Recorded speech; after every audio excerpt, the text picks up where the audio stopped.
Diego Zulaga. We're here at the Indie Arena of ESGS 2016. It is day 3, and we are almost done with the show, but we have the rest of the afternoon to finish. The next game we're going to play is called Netherrealms by Springloaded Games. And with me is my co-host, Herald Silvestre. How are you doing, Herald? I'm doing fine, Diego. How are you? I'm great. And from Springloaded, we have... James. Yeah, I'm the developer. I'm the coder at Springloaded. Great. So, nice to meet you, James. Yeah. Nice to meet you. So, why don't we jump right into your game? Wow, let's run it. Let's do it. Let's bring up the and source have code. It never stop. Yeah. Okay. So yeah, I'm pretty. This is pretty raw. This game. Oh yeah. How long has the development been? I think I've spent about 3 months on the code so far. The artist has spent a bit longer. So yeah. So the game's. I should move the mouse. The game is like a cross between Plants vs Zombies and Spore. That's what we're trying to go for. Right. So. Wait, did you guys make the game with the Vikings? We did make the Last Vikings, yeah. I love that game. Wow, crazy, man. No wonder it looks so familiar. Yeah. I love that game. Well, this wizard is actually the guy from Tiny Dice Dungeon, which was our first game. So okay. all of our games have like a story that actually links them together, but nobody actually knows that. But yeah, it's true. Shit. Well, now we do. Now Yeah, we do. Oh my there's God. like time travel and all kinds of crap in there. And Our I'm ESGS even in our exclusive. games, which is really stupid. Oh really? No, do not say that. I appreciate that. I love the fact when developers do that. Oh man, so walk us through what's happening right so now. the wizard from Tiny Dice Dungeon is obviously the guy who's your hero in the first game, but in this game, he's your enemy, right? So the guy in the bottom screen, I don't know if he's actually going to end up looking like that, but he's a middle manager in hell. He runs a warehouse where they store like bits of souls and stuff like that. So he's been doing this for millennia, and he's very bored. The wizard just made a terrible mistake and opened a link between your world and his. So now you can kill every human that ever walked the earth.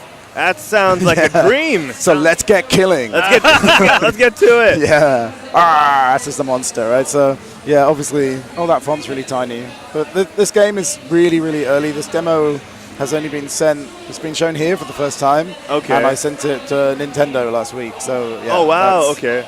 You're mentioning Nintendo. Is this for any specific platform? Well, if you look at the split screen vertical nature of it, you can imagine it was originally developed for the 3DS, but we're hoping to move it to their new console. That's our intention. The Switch. Yeah. You're hoping to switch it up. Yeah. Oh, I'm going to get a lot of hate for that. So, yeah, obviously I'm just spawning these monsters out, sending them to kill this, like, giant tree thing that the wizard awoke. Okay. It kind of looks like Groot. Kind of looks like Groot. Everyone says it looks like Groot. It's not unintentional. Unintentional. It was unintentional, yeah. Or was it? I don't know. I'd have to ask the artist. We kind of looked at some stuff. And yeah. I wanted him to look a little bit sad, so you feel mean killing him. Oh, okay. You know? Yeah, he does look a little... yeah. Oh, man. He reminds me of Eeyore. Yeah, take that. Oh, he defended himself with his roots. But, okay. yeah, so the point in the game is it starts very organically, so you have this kind of forest with all this magical stuff going on. As you progress through the game, the kind of world becomes more destroyed, and you start to see more mechanical things. So there'll be guys driving big robots and stuff like that. Okay. So you start to take a lot of pleasure in killing humans because you realize that humans are doing very nasty things to the planet. So they really have, those damn humans. Yeah. Damn humans. I think this is just... most of my games seem to be about, like, killing people now. I just seem to be getting really dark. Are you all right? You can tell me. It's a safe space. All right, so you're spawning monsters. So these are... I've never seen these kinds of monsters before. What is it? I don't know what it is. Okay. They have, like, development names. Like, this one's called Sporora. Oh, no, Sporora's in a Tiny Dice Dungeon, so we remade him. But some of the others... Like, we have one, its current name is Penis Monster, so that one's pretty cool because it looks like a penis, you know, so, but we won't put that in the game. Cool. So, yeah, I've got these powers, and I can basically unlock more and more powers, so this is like the laser beam, I can do lightning, I can freeze people, I can put, like, health wells down that will health up my monsters. Okay. Like, there's lots of things you can do to support your battle, but the ultimate objective is for people to focus on the monster building element, which is what we're going to go to now. So. There's his little office, or your little office, where you can get telephone calls from your boss, which is Satan, and you can read inspirational posters that are actually like demotivational depression quotes, and you can go onto your computer and read emails I love how much thought you put into depicting your version of hell. You know? 1970s, you know, not a nice time for technology. So I think if we were all locked in 1970s with having to use those kind of computers, that is hell, right? Hell 9000 computers. Yeah, so he's obviously loosely inspired by the one from 2001. So yeah. you know, and it was really sad. I had to explain to the artist what these tape spools did. And I felt really old. Are they super young? Yeah. Yeah. Oh, like, man. I never understood. I just thought they just spun around. No, there's like a tape and it comes off. By the way, this isn't just a save icon. It's an actual floppy disk. Oh my gosh. Okay, and yeah, you're drawing a lot of pop culture inspirations from different pop culture. Yeah, there's lots of that kind of stuff. So obviously, he's HAL 9000 kind of. There's my Commodore 64 loading screen. Look at that. A lot of history behind this. Great references. Yeah, the artists have done an amazing job. Like they're super legendary. Our games are looking better and better because of those two. I'm really digging the pixel art. I mean, this is done by your artist. Do you have any like supervision with regards to how everything looks? I kind of direct a bit, but like they're amazing. The reason I have to like end up getting involved a little bit is just because I have like some stupid vision for stuff and it's trying to keep it cohesive. But I can't take any credit away from them. They're both legendary. So yeah, the idea is that these are the pieces that I collected in the battle, right? So I've got a body, so that gives me health. I got a leg that will make me walk, right? And an eye can help me see. So what's really cool about the game is that you can build your tactics by building different monsters and putting different things in them. So for example, if I was to make a monster that just had a body, it couldn't move, it couldn't see, so it can't do anything, but it would just act as a shield. So it's like basically like you're making a walnut from Plants vs. Zombies. You're not just given set monsters, you have to make your own. Yeah, so there's a rune system as well. So with runes, I could add, for example, explode on death. So I could make a monster that went really, really fast and was very cheap for me to build because I optimized like the pieces I put in it. It had like 0 health, and then I just make like basically flying grenades and things like that. So we're gonna basically start forging the demon with the pieces. Okay. I can't work out whether I'm gonna call them demons or monsters. Demon might be a bit too controversial, particularly for a Nintendo platform. So monster would be like more of a catch-all term. Yeah. So you'll see it's kind of so these are basically, we have like a skeleton and we have currently like 20 or so skeletons in the game.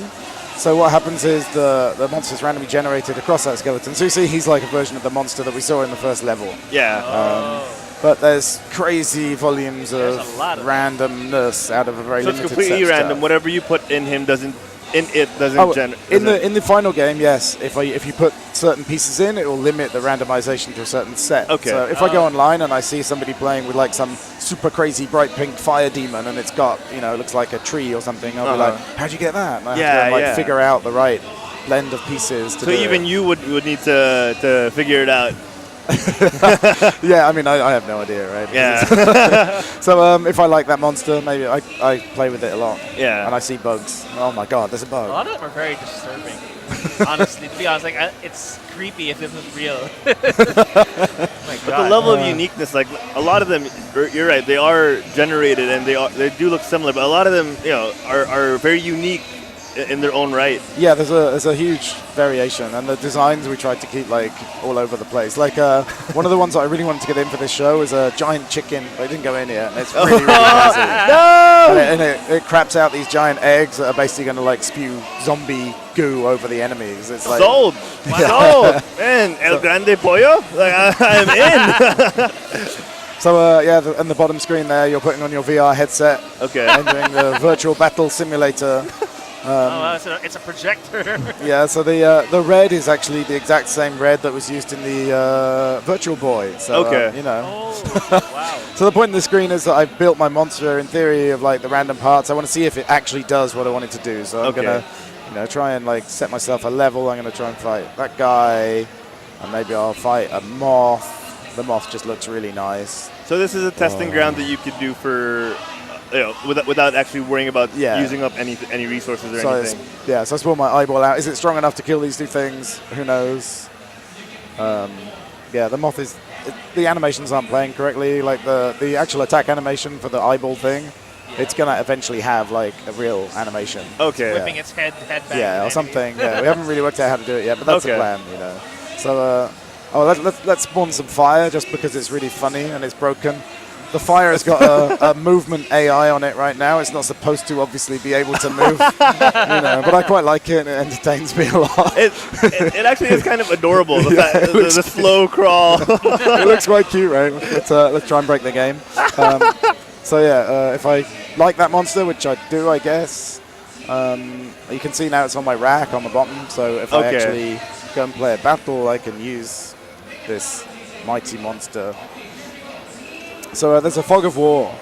Okay. So you never have to react fast to what comes through. Yeah, and you can't see what's coming, just, that's how long the level is, right? So the thing that you could do for the fog of war, for example, is you could make an enemy that's got loads and loads of eyeballs in it, and again, just give it no legs, and it will spawn out of the portal, and it will clear the fog of war for you. So you basically have a sight turret kind of thing. So that's how what parts you put in come into play. Okay. Yeah. So that's what I'm trying to do is with the game. I'm trying to take basically all the monster types from something like Plants vs Zombies and all the other tower defense games and make sure that you can actually make them with the pieces somehow, and then obviously add more of our own, because the game has an element system like Pokemon, so there's fire elements, and we've added some extra weird elements like a zombie element. Allows you to take the things you attack, and there's a chance they'll turn around and go back and fight in the other direction, things like that. That's super interesting to me. Having that just another level of combat mechanics is so fun, and so certain elements will counteract other elements, and I love that. I love that. It's a uniqueness to it as well. It's like when more than one, you'll probably never have the same monsters as your friend does. Yeah. You always have a different setup, a different kit for each creature. So one of the things that I hope that we can achieve with the game is that when I play it, I get surprised by the things I see. That's my goal. So the other thing you can do in the game, well, you can't now. You have to imagine it. Is that you can collect trees and grass and plants and rocks, and then you can basically build your own level, and you can color those things. Wow. So most of it's just pretty. So you make some crazy luminescent pink forest, which is what I do, and then I put pink monsters in it so no one can see them. That would be funny. That'd be awesome. But you can also add things like mud to the level. So if I make the floor muddy, then people will either slow down, their units won't move as fast. So then they're faced with a choice, right? Do they send in a flying enemy to fly above the mud, or do they send a slug enemy in that will go quite fast across the mud? It doesn't impact it. Or will they do something that has a mud absorption rune? So that means it will eat the mud, and then all your monsters can come out behind you. So there's tactics too. Wow, that camera's a bit crap, isn't it? So the camera's dynamic. You can move it around. Yeah. So it can zoom in and out and stuff, and you can see that really nice seam on the cloud on the trees there. That's meant to be there. That's a good bug, isn't it? Yeah. It's a feature. It's a feature. How do you know when you're gonna lose? Is there a health bar for the amount of enemies that hit your? There isn't currently. I'm not sure that we're going to add one. We'll see, because it's overwhelming the amount of crap that will be on the screen. Okay. But I don't know. We'll see. A couple of people have mentioned they want that. There's a mid-battle upgrade, so I don't know. Decrease the time your monsters take to recharge. Those are the spells? Sorry? What was the one you just did a while ago? Those are spells? No, they're a mid-game upgrade, so I can make it so that these guys will recharge quicker. That's what I did that time. And what does it cost to use those mid-battle upgrades? It just costs some of your souls. So basically you're I'm not going to spawn an enemy. I'm going to invest in upgrading the amount of souls I get per kill or something like that. And that's only for that one battle? Yeah, and then out in the front end there'll be another place where you can do permanent battle upgrades as well. Okay, cool. So I'm looking forward to playing with, let's say, Diego and seeing his monsters and being like, how did you do that? How did you do that? Yeah, so... There will be a multiplayer aspect. Yeah, there's you build your army and you send them online and people come and explore your world basically. Oh, that's so cool! Nice. One of the cool things that I obviously haven't added it yet, but with all the runes, obviously if you put a fire rune in, your monster's going to turn yellow. Maybe he'll emit little fire particles. But one of the other runes that you can add that's going to cost you souls to make these monsters, but it'll basically hide the color. So I can make all my monsters pink by adding this color hiding rune, and that means when people play against me, they won't know what my monsters do. So you can also design the background layout of. Oh man! So they could be like, "What is that? Is that thing moving? Oh god, no! It's moving!" That's such an awesome thing to do. It adds a little bit of a suspense element to what could be PvP. Yeah. The PvP currently is going to be asynchronous, like so. It's more like you upload your army and then you come back like a few hours later, and it tells you that 20 people tried to destroy your realm or And whatever. have failed. Yeah, hopefully, if you're good. I mean, I'm into the idea that you basically. So when I go online to find people to fight, I have to make sure that my deck of monsters is able to handle anything. So I don't know what I'm going to face, right? So I might face like an underwater level. I'm like, shit, I didn't bring anybody with gills, so I can't possibly beat this level. I love how you talk about like I didn't bring anyone with gills. That's such a fun aspect to it. Oh my god, I love this. I want to see more. I noticed earlier, like before the stage started, there was like an overworld kind of hub. We can pick stages. Oh yeah. How many levels are we looking at? So the single player currently, it takes place across 10 days, and each day is 10 stages. So we're looking at 100 levels in the game. Oh, nice. Wow. Was there like an endless mode? Probably. Yeah, you heard it here first. You heard it here first. ESGS 2016 exclusive. I think depending on how successful the game is, I think we see a lot of potential for like adding more content after it comes out. I think like even though it's quite unusual in a console game, I think games like Shovel Knight have shown how successful that is as a strategy. So I think we're going to see more stuff after the game is out. Okay, great. So, for those who were watching, who scrubbed through, and they shouldn't have, the objective is to get to the portal.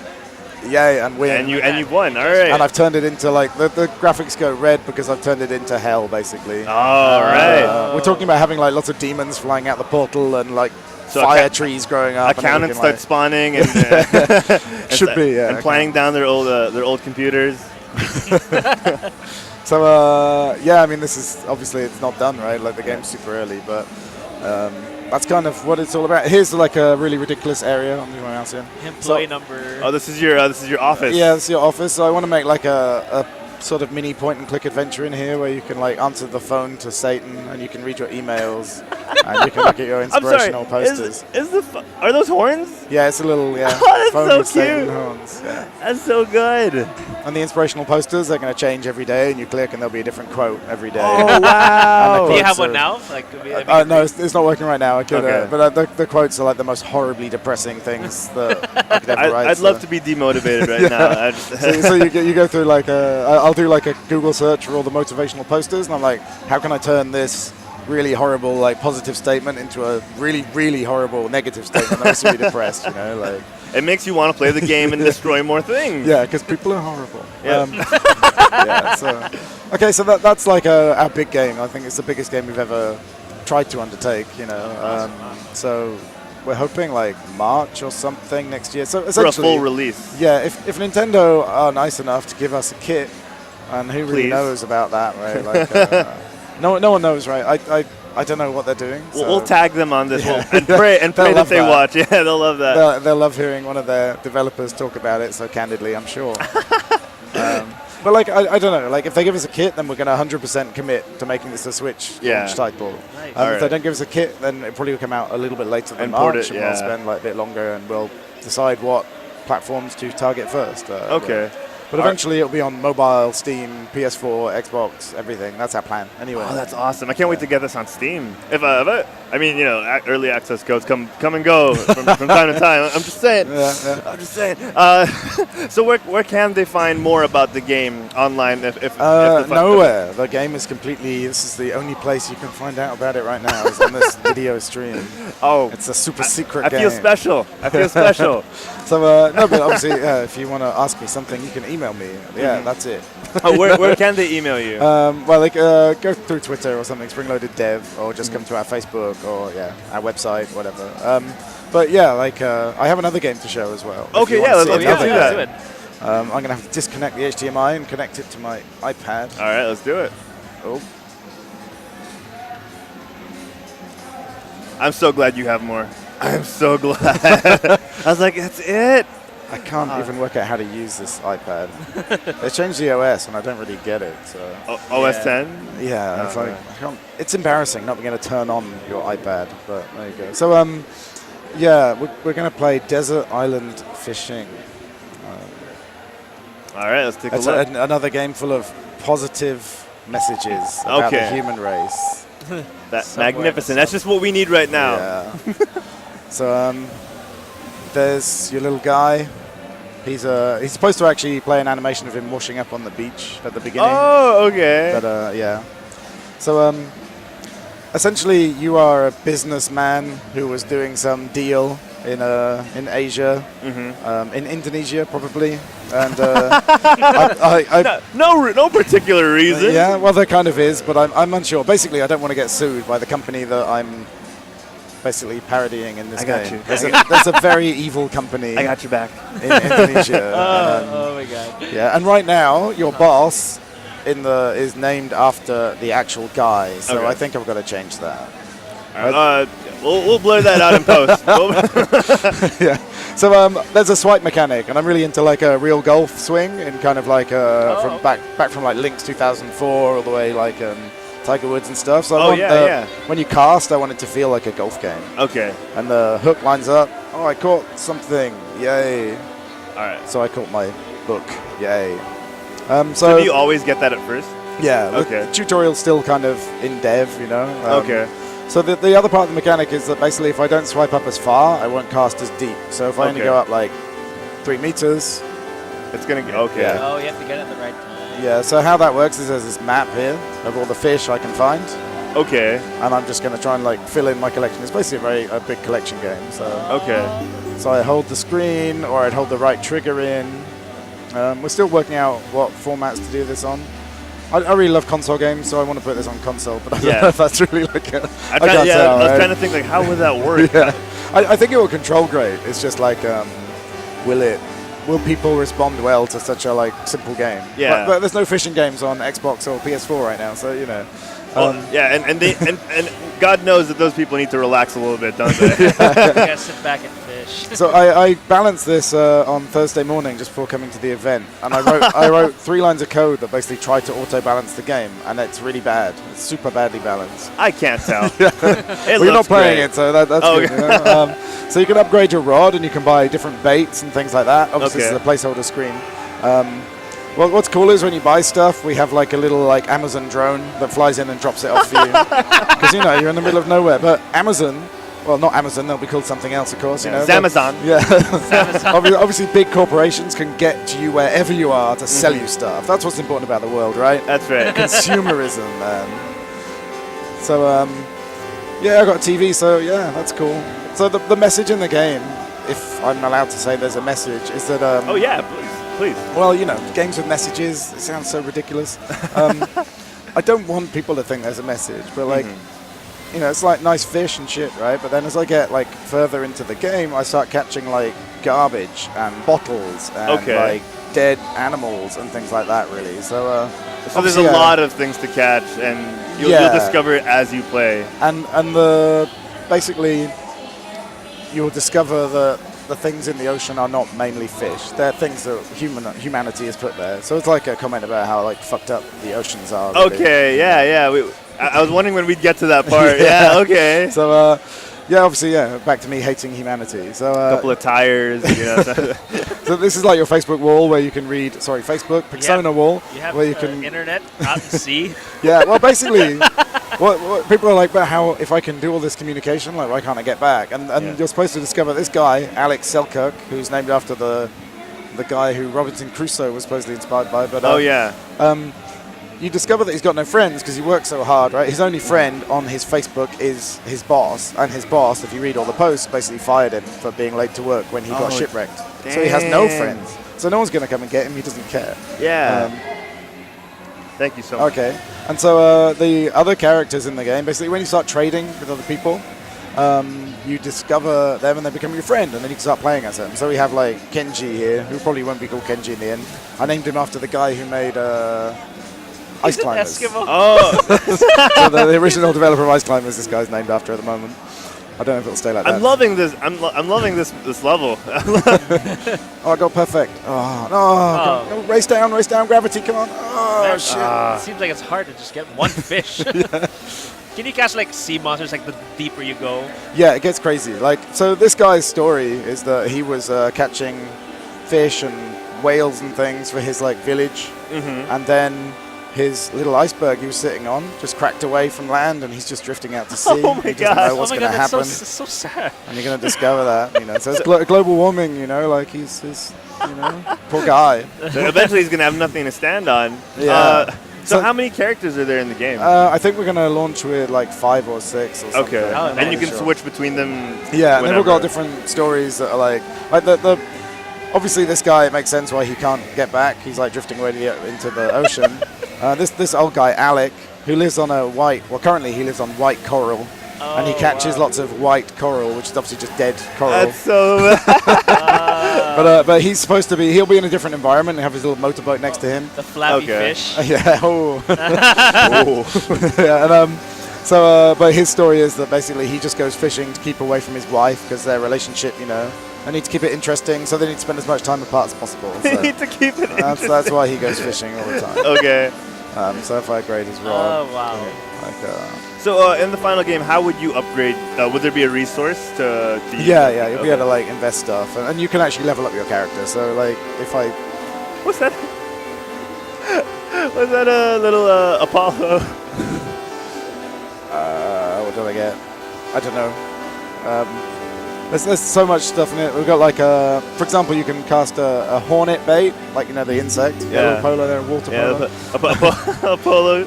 And if you cast that hornet, you can actually catch like the back of a car from Daytona, but not Daytona because I'm not gonna put Daytona in it. That would be terrible. Maymona. Yeah, Maymona, yeah. But yeah, this is amazing, and I can't believe we don't have enough time because I do want to see everything. I want to see more of the game. Yeah. Yeah. I'll see Free Willy, dude. Oh, I can't catch. I suck. Yeah, so obviously there's loads and loads of stuff to catch, and you get to catch like plushes. An incredibly lifelike whale plush whose insides are stuffed with random assorted plastic. So you'd be able to see what's inside as well. Yeah, Okay. well, it's just things with like. So the idea is, right, if you are mildly intelligent and you catch things and you read the descriptions, you understand kind of more about what they are. Like That's right. we're saying, I don't know, like at the end of the game, maybe this is a really bad idea to make a game like this. As people start to like realize the kind of things they're catching like dead animals, and they're catching dead coral, and they're catching all this like really fucked up stuff in the ocean. Maybe they'll just start feeling a bit depressed. I don't know. Maybe I shouldn't be making games that depress people. I don't know. But I think we need more people like you and more games making like this. depressing More games like games. All right, that's fantastic. Okay. When can we expect? So I think this game is going to come out very early next year. I Early hope. next year, you okay. know. So they'll launch around the same time from each other? A lot of things depend, right? So if Nintendo give us that kit, then maybe I'll put this on hold until we finish Netherrealms. I don't know. Yeah, Sputnik. But I am looking forward to playing both of these if you can swing us a copy. I'm just saying we're here at ESGS 2016. Anything can happen. Anything can happen. Okay. James, thank you so much for being with thanks, us. man. Yes, thank It's you, been James. fantastic. Thank So you. one more time, where can they find your stuff? Yeah, just find us on Facebook or go to our website or go Springloaded Dev on Twitter. And we're posting my artist, well, one of my 2 artists. She posts like a different screenshot from one of our games or a different asset from one of our games every week. Okay. And she's posting loads of stuff on a game that isn't even coming out for like a year or something at the moment, like some super secret game, and she's like, post it all. I'm sure So you get people to are see like some really cool stockpiling stuff. those and making sure that they. What game is this from? What game is that from? That's So, awesome. yeah. All right, Cool. thank you again. Thanks, man. For more, Diego, let us know. All right, thanks, Harold. All right, guys. Again, we are here at ESGS 2016 at the Indie Arena. We just finished playing Netherrealms from Springloaded Game. And again, thank you again, James, for joining us. We'd like to thank Gwen Manila and XSplit for giving me the chance to play these games. We'll be here for the rest of the afternoon playing more games. And this is day 3, the last day, so be sure to check us out. Once again, my name is Diego Zulaga and Herald Silvestre. Yeah, find more of our stuff on www.quitstalling.us. Quit stalling us. And if there's anything else you need to know, head on over there and email us. All right, guys, we'll see you in the next Indie Dev video.